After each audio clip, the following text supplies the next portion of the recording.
Hello and welcome. My name is Alan, and today we are doing more of Ideas and Opinions of Albert Einstein. Part we are going to read today is part one of a piece called Atomic War or Peace. And it's from the Atlantic Monthly, Boston, November 1945 and November 1947, as told to Raymond Swing. This is part one. The release of atomic energy has not created a new problem. It has merely made more urgent the necessity of solving an existing one. One could say that it has affected us quantitatively, not qualitatively. So long as there are sovereign nations possessing great power, war is inevitable. That is not an attempt to say when it will come, but only that it is sure to come. That was true before the atomic bomb was made. What has been changed is the destructiveness of war. I do not believe that civilization will be wiped out in a war fought with the atomic bomb. Perhaps two-thirds of the people of Earth might be killed, but enough men capable of thinking and enough books would be left to start again, and civilization could be restored. I do not believe that the secret of the bomb should be given to the United Nations organization. I do not believe it should be given to the Soviet Union. Either course would be like a man with capital and wishing another man to work with him on some enterprise, starting out by simply giving that man half of his money. The other man might choose to start a rival enterprise, when what is wanted is his cooperation. The secret of the bomb should be committed to a world government, and the United States should immediately announce its readiness to give it to a world government. This government should be founded by the United States, the Soviet Union, and Great Britain, the only three powers with great military strength. All three of them should commit to this world government all of all of their military strength. The fact that there are only three nations with great military power should make it easier, rather than harder, to establish such a government. Since the United States and Great Britain have the secret of the atomic bomb and the Soviet Union does not, they should invite the Soviet Union to prepare and present the first draft of a constitution of the proposed world government. That would help dispel the distrust of the Russians, which they already feel because the bomb is being kept a secret chiefly to prevent their having it.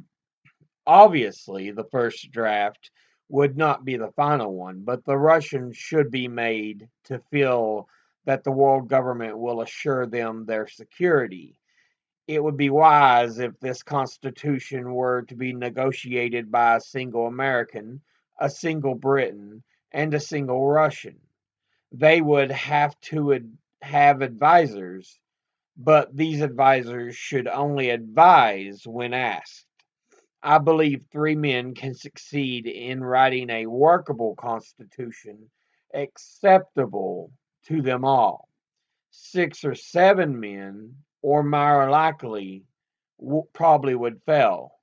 After the three great powers have drafted the Constitution and adopted it, the smaller nations would should be invited to join the world government. They should be free to stay out, and though they should feel perfectly secure in staying out, I am sure they would wish to join. Naturally, they should be entitled to propose changes in the Constitution as drafted by the Big Three. But the Big Three should go ahead and organize the world government, whether the smaller nations join or not.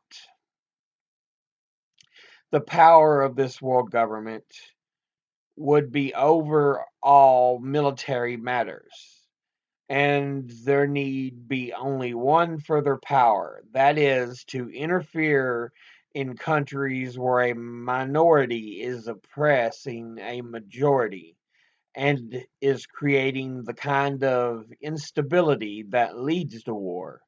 Conditions such as these exist in Argentina and Spain should be dealt with. There must be an end to the concept of non-intervention, for to end it is part of keeping the peace. The establishment of this world government must not have to wait until the same conditions of freedom are to be found in all three of the great powers. While it is true that in the Soviet Union the minority rules, I do not consider the internal conditions there are of themselves a threat to world peace. One must bear in mind that the people in Russia did not have a long political education, and changes to improve Russian conditions had to be carried through by a minority for the reason that there was no majority capable of doing it. If I had been born a Russian, I believe I could have adjusted myself in this situation. It should not be necessary in establishing a world government with a monopoly of military authority to change the structure of the three great powers. It would be for the three individuals who draft the Constitution to devise ways for their different structures to be fitted together for collaboration. Do I fear the tyranny of a world government? Of course I do. But I fear still more the coming of another war or wars. Any government is certain to be evil to some extent, but a world government is preferable to the far greater evil of wars, particularly with their intensified destructiveness. If such a world government is not established by process of agreement, I believe it will come anyway, and in a much more dangerous form. For war or wars will end with one power being supreme and dominating the rest of the world by its overwhelming military strength. Now we will have the atomic secret. We must not lose it. And that is what we should risk doing if we are to give the United Nations organization or to the Soviet Union. But we must make it clear as quickly as possible that we are not keeping the bomb a secret for the sake of our power, but in the hope of establishing peace through a world government, and we will do our utmost to bring this world government into being. I appreciate that there are persons who favor the gradual approach to world government, even though they approve of it as the ultimate objective. The trouble with making little steps one at a time in the hope of reaching the ultimate goal is that while they are being taken, we continue to keep the bomb without making our reason convincing to those who do not have it. That of itself creates fear and suspicion, and the consequence that the relations of rival sovereigns deteriorate dangerously. So while persons who take only a step at a time may think they are approaching world peace, they actually are contributing by their slow pace to the coming of war. We have no time to spend in this way. If war is to be averted, it must be done quickly. We shall not have the secret very long. I know it is argued that no other country has money enough to spend in the development of the atomic bomb, which assures us the secret for a long time. It is a mistake often made in this country to measure things by the amount of money they cost, but other countries which have the materials and the men and care to apply them to the work of developing atomic power can do so, for men and materials and the decision to use them and not money are all that are needed. I do not consider myself the father of the release of atomic energy. My part in it was quite indirect. I did not, in fact, foresee that it would be released in my time. I believed only that it was theoretically possible. It became practical that through the accidental discovery of chain reaction. And this was not something I could have predicted. It was discovered by Hahn in Berlin, and he himself misinterpreted what he discovered. It was Lise Meitner who provided the correct interpretation and escaped from Germany to place the information in the hands of Niels Bohr. I do not believe that a great era of atomic science is to be assured by organizing science in a way large corporations are organized. One can organize to apply a discovery already made, but not to make one. Only a free individual can make a discovery. There can be a kind of organizing by which scientists are assured their freedom and proper conditions of work. Professors of science in American universities, for instance, should be relieved of some of their teaching so as to have time for more research.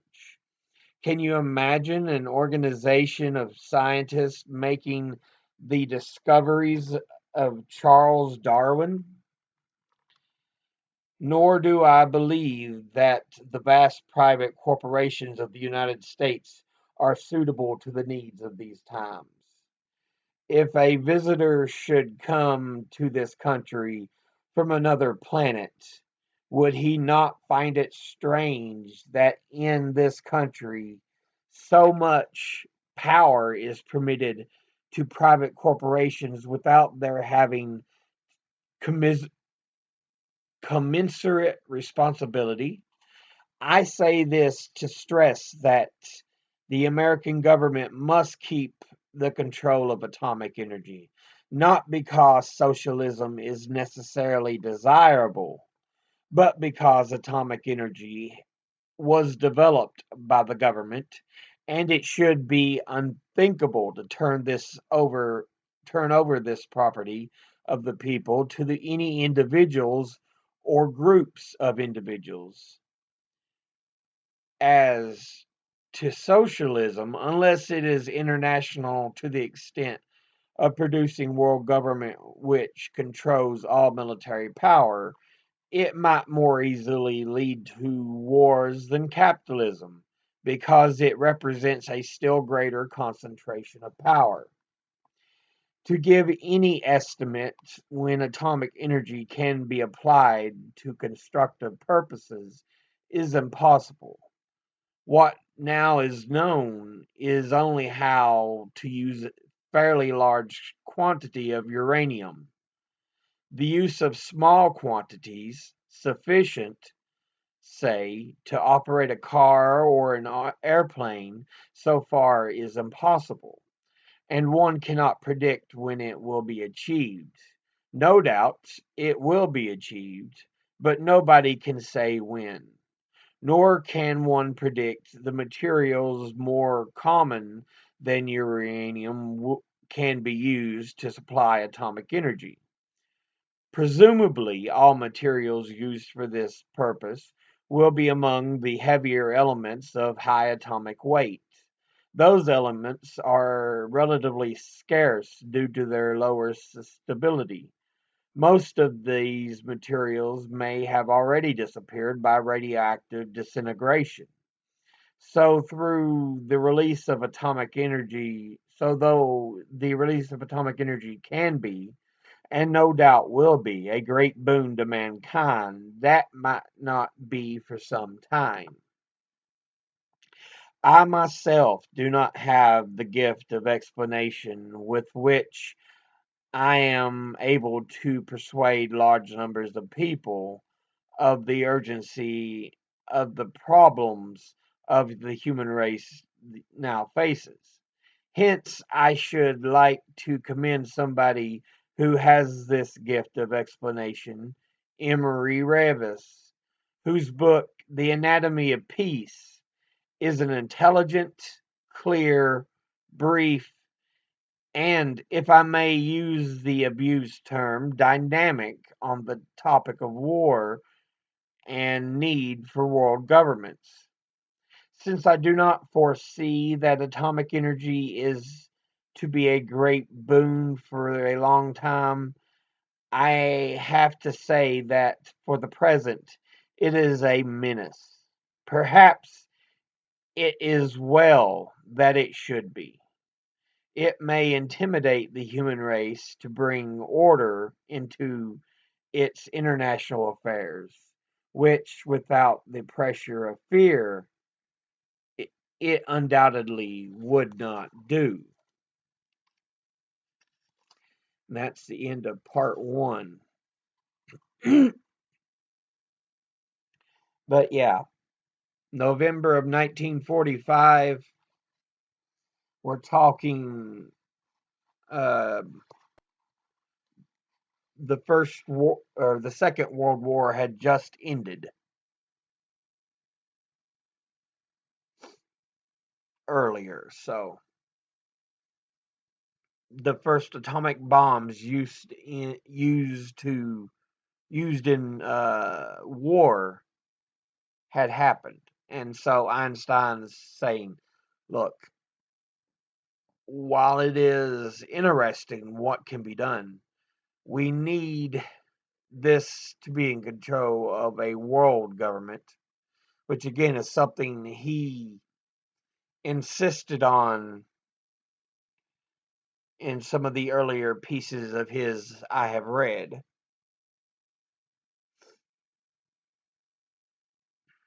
But yeah, he's showing how much fear he has that the power of the bomb may be abused instead of used for betterment of society and humankind. But that will be all for now. As always, educate thyself, think, read, study, learn. Someone tries to tell you something you have trouble believing, ask them to cite their sources. I'll see you all in the next video.